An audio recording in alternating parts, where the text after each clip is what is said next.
Okay, so again, like every time, you want to get rid of the fraction. Okay, so before you find the derivative, okay, you first always try to simplify what you can. Factorize and simplify. Okay, that's normally the hard part. Okay, so here, when you see the denominator is x plus 1, you can assume that one of the brackets at the top will be x plus 1. You can assume that, because it should cancel out. So you start by saying, let's make one of the x plus 1. Let's see if it works. Okay, so obviously this must be 3x, because 3x times x is 3x squared.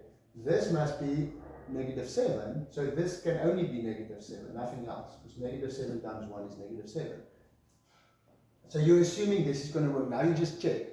3x times x, 3x squared. 3x times 1 is 3x, minus 7 times x is minus 7x, so 3x minus 7x gives you negative 4x, and negative 7 times 1 is negative 7, so you see it works when you check. Then you know you can cancel those two out, and you're only left with 3x minus 7, okay? So now you got gx equal to 3x minus 7, okay?